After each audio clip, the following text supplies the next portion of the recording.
Hey, what's up? I'm Kyle Sidaro of Sidaro Knives, and in this video we are going to be making this knife. It's a little bushcraft knife that I drew up and wanted to make. My goal with this video is to document my process and show you guys step by step how I get stuff done. So yeah, let's get into the video. So first thing here is we're starting off with a sketch. I kind of already have this planned out. But I was looking to make a bushcraft knife that had that kind of had that big finger choil that you could put your finger right behind the blade if you wanted to do some like fine carving work. And then we're going to take that sketch. I actually traced it out again on the back of this piece of paper that it's traced out on. I add a layer of blue tape just to kind of give this, because it's going to be our template, add a little bit of rigidity to our template for when we're tracing it on the steel later. We're going to take this sketch and cut everything out, hopefully exactly on the lines, just to make our template.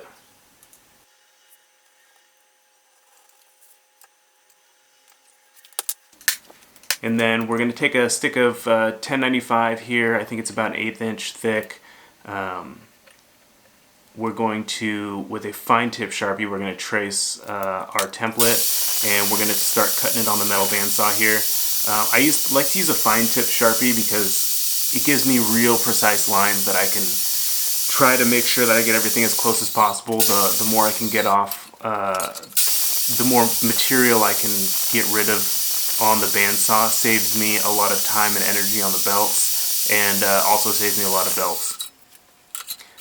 So this is kind of a long process. Making the knife is kind of a long process. I've sped everything up here pretty significantly. I think I had about 6 or 7 hours of just raw footage that I had to condense down.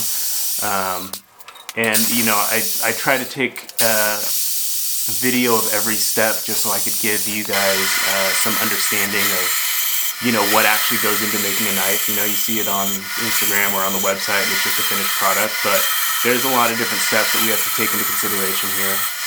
So now I'm just going up to my initial scribe lines on the belt grinder. It's easier to get like a smooth finish as opposed to the metal bandsaw, which kind of gives you a little bit of a choppy edge. I have a 1/2 inch wheel here that I'm getting into all the little handle spots, those smooth curve areas, and then I'm going to go ahead and get into this choil, clean everything up in there, and then we'll have our knife pretty much profiled. The next step here is we're going to take the layout die, and what I do is I like to put up a bunch of scribe lines going up the face of the blade, so I kind of have an understanding of like where that line should be as I'm grinding. And then I take a 1/8 inch drill bit and get myself a perfect center line here. That is what I'm going to be looking down on as I'm grinding the blade. I'm taking off that round platen, or the 1/2 inch wheel, putting on a flat platen, and then I'm going to be holding the blade, will be the sharp side up, and looking down at that scribe line that I made, and then I just keep checking back to see how close I am to the scribe lines along the side of the blade, and I can kind of get a feel for if I'm grinding evenly, if I'm getting too close on some spots. This blade has a bit of a recurve to it. It makes it a little bit tricky of a grind, but you know, you just kind of power through it and get things done. When you start off on heavier belts like this, I think was like a kind of worn 36 grit. You take off a lot of material, but you can kind of clean it up later. I bring it up a couple grits as I'm going through, so I think I ended up at like a 220 grit off of the grinder. And then here I take the layout die and I'm gonna position all my pins. I get them all laid out evenly, try to space them evenly down the handle of the blade. Most of the time it's just you know, kind of guesswork, and then measuring to make sure that things are on center and evenly spaced with each other. So then I'm going to take a little center punch here. I'm going to mark where my pinholes are going to be, and actually there's going to be a lanyard tube on the back of this as well. So, and that really helps locate the drill bit. I think I actually just got sharp new 3/16 drill bits here, so it's going pretty smooth. What I do here is I tap the drill bit in to kind of like create a little well, and then I drop in a little bit of cutting oil to just kind of help the process and not burn up too many drill bits.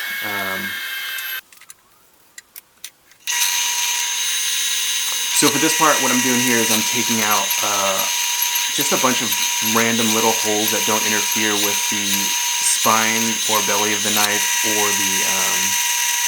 our pinholes. I do this to reduce weight, but mainly it's to make sure that there's epoxy that will flow through between the two handle scales. When the handle scales are attached, like, you want to make sure that they have something to bite into, and if it can flow through, that's great. The epoxy that we use is real strong, and if it has a place to flow, it's gonna really take hold. Here's I'm just going on the top 2-inch wheel of my belt grinder, and I'm just making like a little hollow grind in here that doesn't touch either side of the spine or the belly of the blade. But again, that's just to add more space for epoxy to sit into, and yeah, you don't want to be in a position where like you clamp your handle scales and you press out all the epoxy. Now we're moving on to hand sanding. This is the main thing that knife makers do, or at least I do. There's so much time spent hand sanding. I got this off the grinder at 220, like I said, and then I just take a 220 adhesive backed abrasive sandpaper and sand that to 220. Just it gets a little smoother by hand. I don't know. It's I just want to make sure that it's not going to crack or anything or have any stress marks when I'm heat treating. So this is 1095, and you can get a Hamon on 1095. I find that it doesn't really. I mean, I don't personally get a good Hamon on 1095. I get better results with like a W2, but this is just a mixture of Saintonite and water. So we're going to put it onto the blade on both sides, and kind of like a thick layer, just to keep the spine of the blade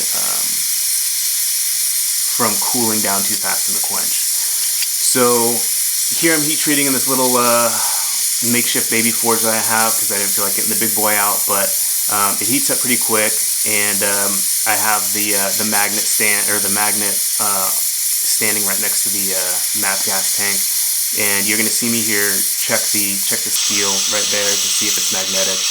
It just dropped below magnetic, so that the steel is at a quenching temperature. So I'm just gonna let it soak for a minute or two more here, make sure that it's just evenly heated through, and then I'm going to take it and quench it in the Park 50 oil.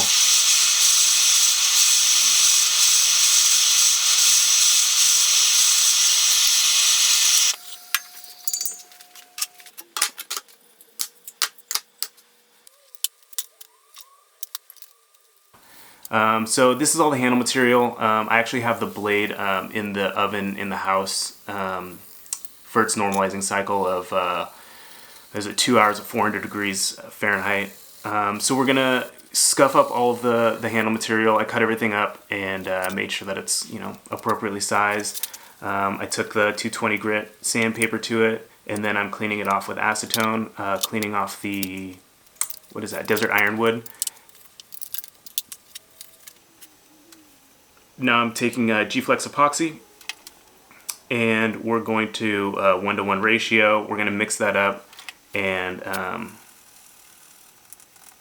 we're going to do our first step in the handle scale making. So this is kind of like a multi-step process on these handle scales, just because I wanted to do something a little bit funky, and I think it turned out all right.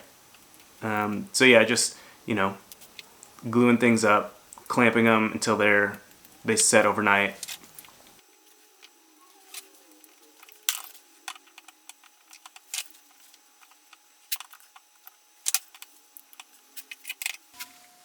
So these are the handle scales after they're glued up. I I cut off all the material that was around the edges.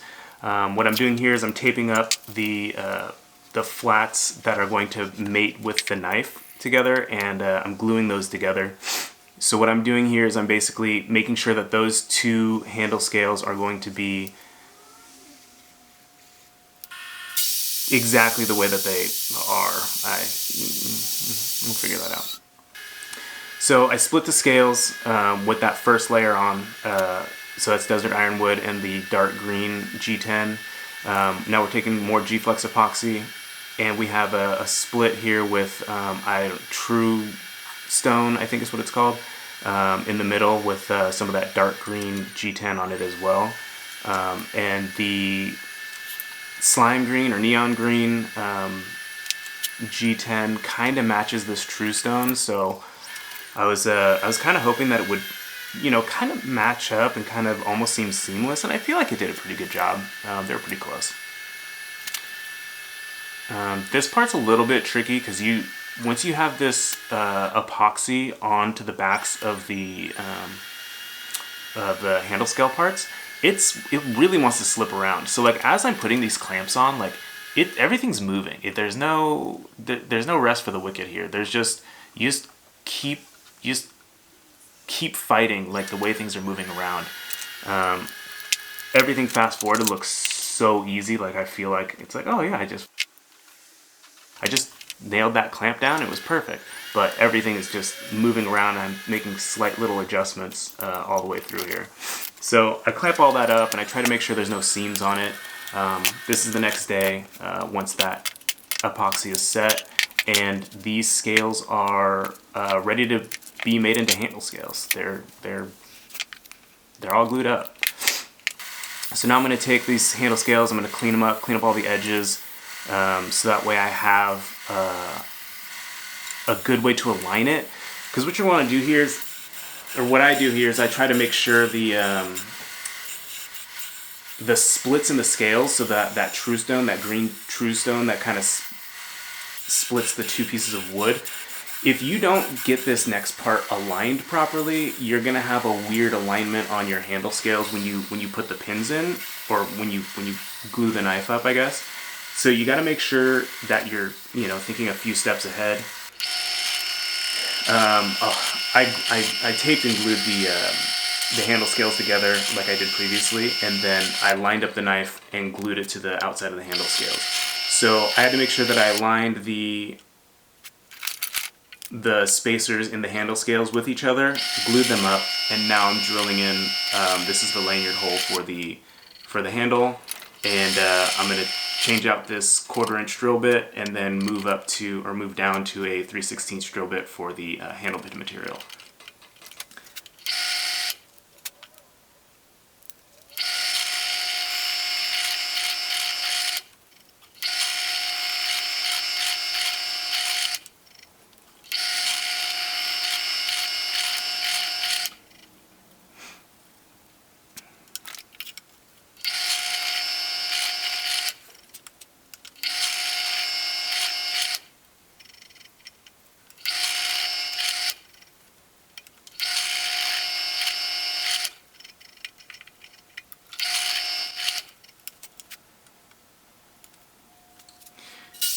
So now that the handles are drilled for the handle pins, everything should be aligned no matter what I do. I'm using layout lines that I traced on when I had the blade glued on to the handle scales, and I'm just trying to bulk remove some material. Honestly, like the wood isn't too bad for grinding, but the G10 just sends a bunch of garbage into the air when you're grinding it, so I try to take off as much material here as possible. The wood is, it's actually, the Desert Ironwood's like super hard and I think pretty oily, and it just gums up belt, so the more material I can take off here, the better it is for me, on the next steps.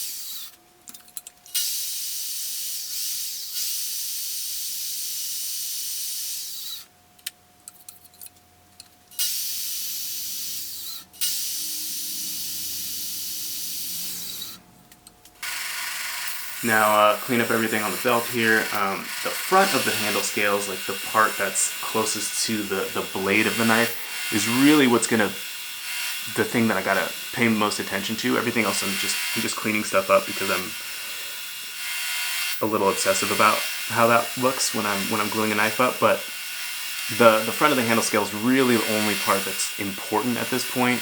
That has to be completely matched up.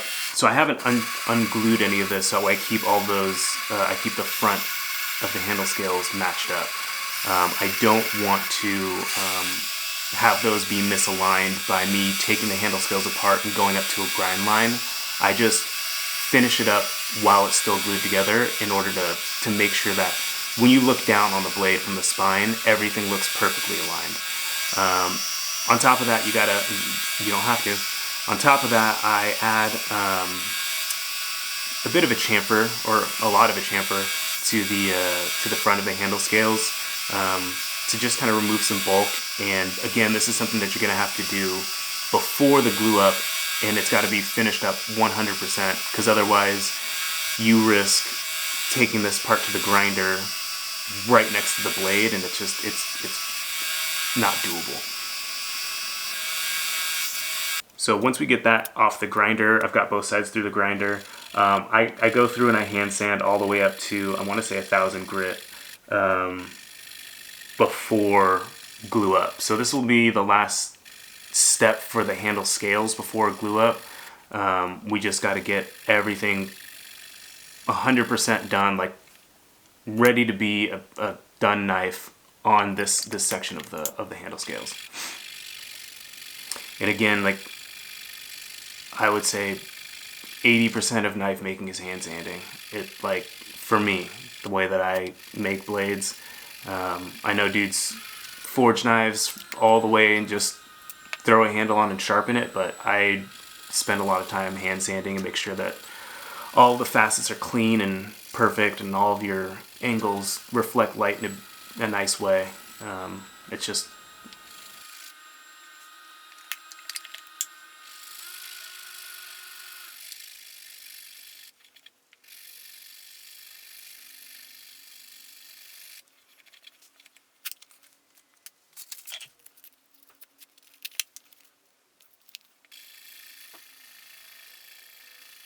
got to go all the way up to, I think I went up to 1,000. I want to get to a pretty high polish, maybe 1,500.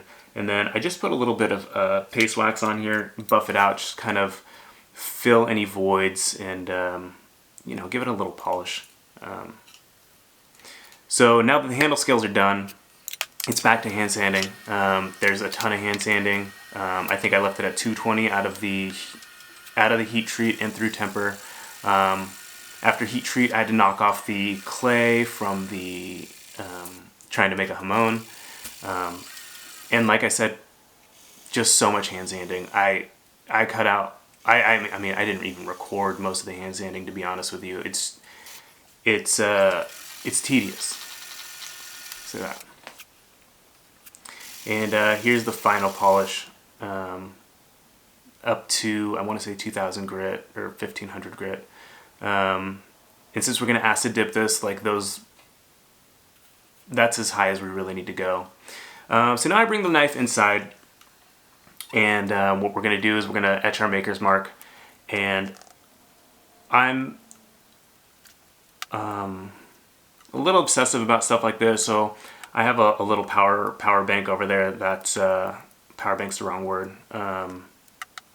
Power source, like for like doing computer stuff.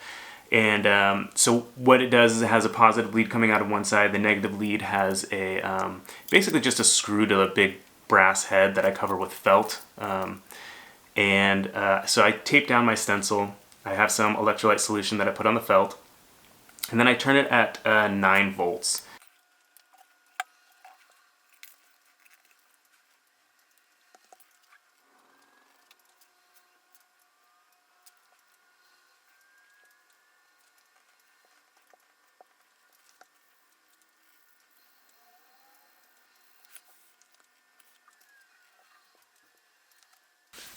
So we give it a couple taps onto the stencil, and it basically eats steel through the stencil.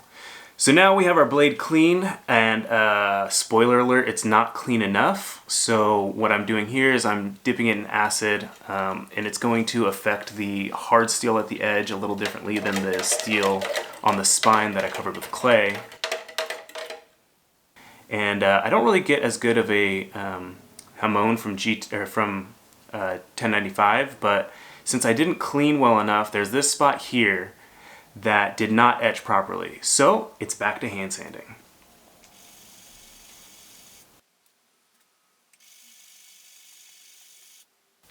Again, it's a lot of hand sanding. I think I went from 800, 1000, 1500, 2000 here for my second etch. And I did a little better job, or a lot better job, cleaning up the blade before the etch, and it came out beautifully. Like I said, I don't have as much activity on the 1095 personally as I do with like a W2, so this is the hamon on it. It's still differentially heat treated, which I like, and I like the look of. So I put a little oil on the blade and wrapped up the blade paper towel and a little electrical tape, and now it's back to the G-Flex epoxy. And we're putting our matching pins and our stainless steel tube for the lanyard. And yeah, it's just, stacking everything. Since we kind of set ourselves up for success, the fronts of the handle scales are done. The blade of the knife is done. We're just assembling at this point. And the next step is going to be actually shaping the handle. Because right now it's pretty blocky.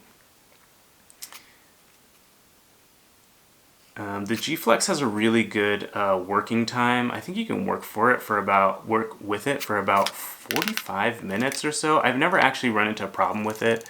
The downside to that is that, you got to let it set up overnight, but it really makes my life so much easier. I mean, I know this clip is pretty sped up, but I mean, this process takes like, 15-20 minutes to try to get everything,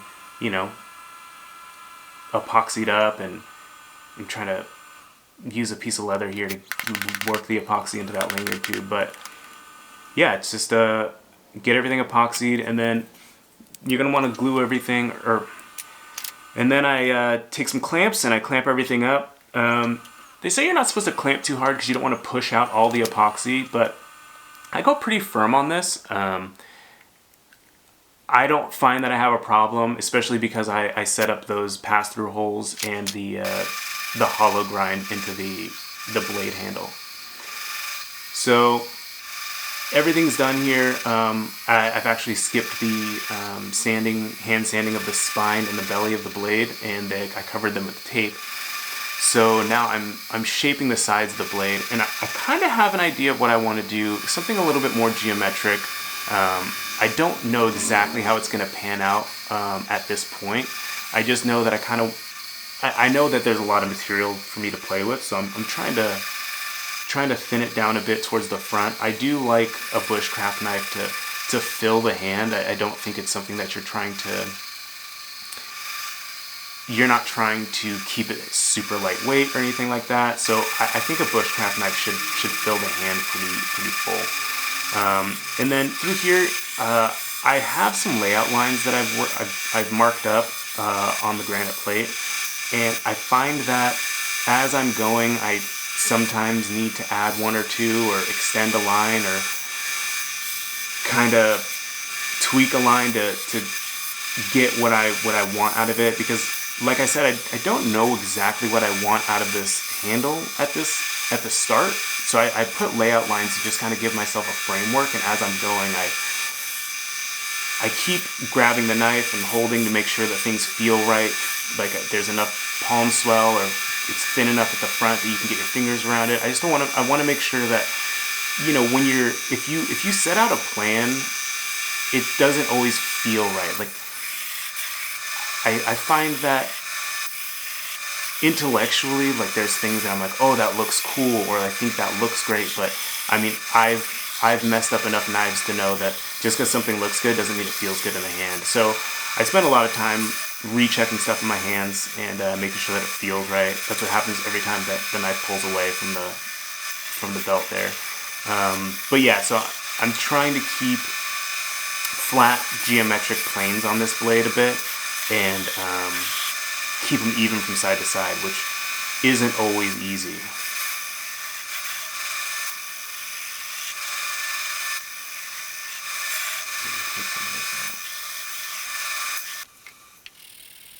So now we got off the belt grinder. I think I only left this at like a 120 maybe off the grinder.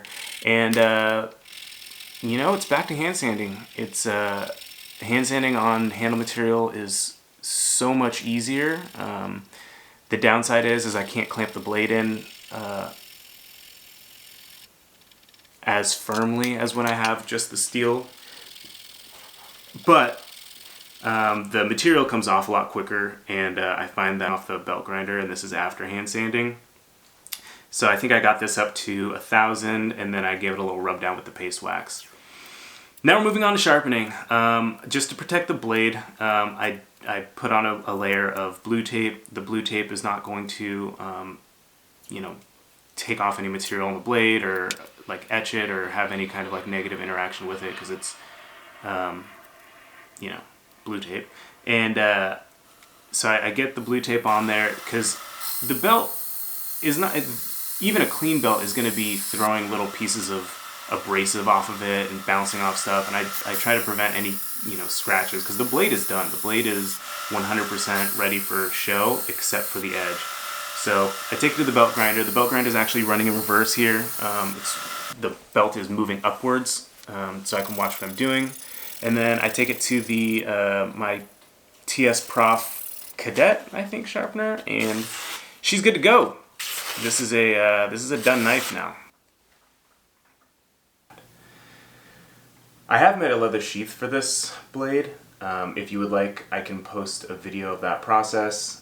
Just let me know in the comments. I will say that filming all of this was a huge added level of difficulty that I did not fully appreciate previously.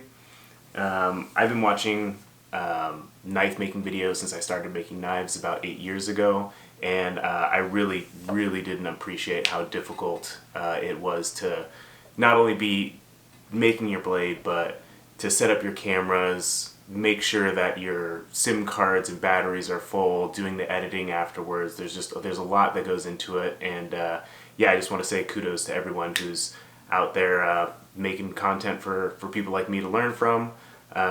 If you do have a knife maker or YouTuber that you watch often, make sure to go like and subscribe to their stuff, because honestly it is a lot more work than I think we really appreciate as viewers of the content. This blade will be available on my website, sidaroknives.com, and along with many other blades, so please go check it out. If you have any questions, comments, concerns about the way that I've done things, my process, any of the steps, reasons why I do things, please let me know in the comments. I'll do my best to respond. And yeah, thank you for watching the video. I hope you guys have a good day.